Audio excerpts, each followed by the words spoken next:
नमस्कार। आज हम भारत के इतिहास के सबसे बड़े और सबसे पेचीदा कानूनी फैसलों में से एक अयोध्या फैसले की गहराई में उतरेंगे। चलिए समझते हैं कि आखिर सुप्रीम कोर्ट ने इस सदियों पुराने विवाद को सुलझाने के लिए किन कानूनी तर्कों का इस्तेमाल किया। असल में सुप्रीम कोर्ट के सामने सबसे बड़ा सवाल यही था, एक जमीन का टुकड़ा जिस पर दो बड़े धर्मों के लोग अपना अपना दावा कर रहे हैं। तो एक सेक्युलर कोर्ट आस्था से जुड़े ऐसे विवाद को आखिर कैसे सुलझाए।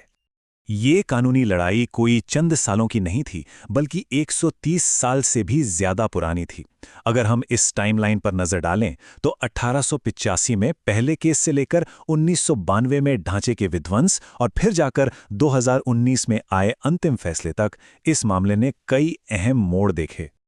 तो कोर्ट के फैसले को ठीक से समझने के लिए हम भी ठीक उसी रास्ते पर चलेंगे जिस पर अदालत चली। एक एक करके हर बड़े दावे को देखेंगे और उन कानूनी सिद्धांतों को समझेंगे जिन्होंने इस पूरे केस की दिशा तय कर दी। तो चलिए शुरू करते हैं। देखिए, अदालत के सामने कोई एक केस नहीं था, बल्कि दशकों से चले आ रहे 4 अलग-अलग सिविल मुकदमे थे, जिन्हें एक साथ जोड़कर कोर्ट को फैसला सुनाना था। कोर्ट के सामने जो पहला और सबसे दिलचस्प सवाल आया वो ये था कि कानून की नज़र में किसी संपत्ति का मालिक कौन हो सकता है। क्या कोई इंसान ही हो सकता है या कुछ और भी। तो जो मुख्य हिंदू दावा था वो दो वादियों की तरफ से था। एक तो भगवान राम की मूर्ति और दूसरा खुद वो जन्मभूमि। दलील ये थी कि ये दोनों ही कानूनी तौर पर एक व्यक्ति की तरह हैं। इस बात को समझने के लिए कोर्ट ने विधिक व्यक्तित्व यानी ज्यूरिस्टिक पर्सनालिटी के कॉन्सेप्ट को देखा। देखिए, ये एक तरह की कानूनी कल्पना है। जैसे कोई कंपनी होती है ना, वो असल में इंसान नहीं है, पर कानून उसे एक व्यक्ति मानता है। वो अपने नाम पर प्रॉपर्टी खरीद सकती है, उस पर केस हो सकता है। ये कॉन्सेप्ट ऐसी ही संस्थाओं के हितों की रक्षा के लिए है। अब यहाँ पर कोर्ट ने एक बहुत ही महत्वपूर्ण और बारीक फर्क किया। कोर्ट ने कहा कि हाँ, मूर्ति को एक कानूनी व्यक्ति माना जा सकता है क्योंकि वो एक पवित्र उद्देश्य का प्रतीक है, लेकिन जमीन को कानूनी व्यक्ति नहीं माना जा सकता। क्यों? क्योंकि अगर जमीन को ही एक व्यक्ति मान लिया तो फिर तो आस्था के आधार पर बाकी सारे दावे अपने आप ही खत्म हो जाएंगे, बिना कानून की कसौटी पर खरे उतरे। चलिए अब दूसरे दावेदार की बात करते हैं, निर्मोही अखाड़ा। ये एक हिंदू संप्रदाय है और इनकी दलील थी कि वो उस जगह के असल प्रबंधक यानी शिबायत हैं और सदियों से उसकी देखरेख करते आ रहे हैं। पर अखाड़े का दावा एक बहुत बड़ी कानूनी दीवार से टकरा गया।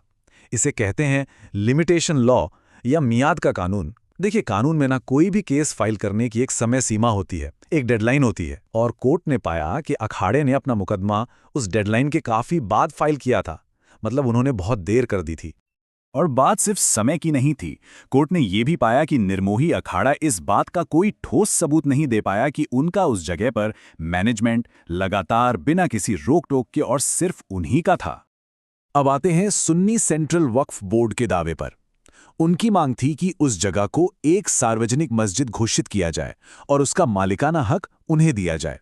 उनका केस मुख्य रूप से 2 कानूनी तर्कों पर आधारित था, और इन दोनों ही तर्कों को साबित करने के लिए यह दिखाना जरूरी था कि उस जगह पर उनका कब्जा बहुत पुराना और एक्सक्लूसिव रहा है, यानी किसी और का दखल नहीं था।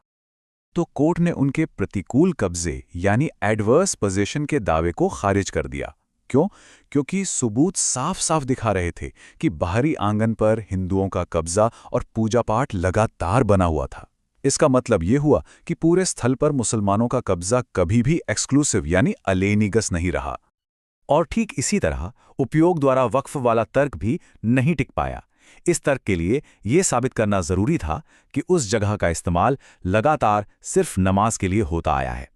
पर कोर्ट ने पाया कि एक तो वहां हिंदू पूजा भी होती थी और दूसरा, मस्जिद बनने के बाद के शुरुआती 325 सालों तक वहां नमाज होने का कोई ठोस सबूत ही नहीं मिला। तो अब सवाल ये उठता है कि अगर निर्मोही अखाड़ा और वक्फ बोर्ड दोनों के मुख्य दावे कानूनी तौर पर खारिज हो गए, तो फिर कोर्ट ने आखिर फैसला सुनाया कैसे? जब सारे बड़े दावे कानूनी दांव पेच में खारिज हो गए तो पूरा मामला एक बहुत ही बुनियादी सवाल पर आकर टिक गया। सबूतों के तराजू पर तौलने पर किस पक्ष का जमीन पर कब्जा ज्यादा मजबूत और ज्यादा लगातार नजर आता है? और यहीं पर फैसले का सबसे अहम मोड़ आया।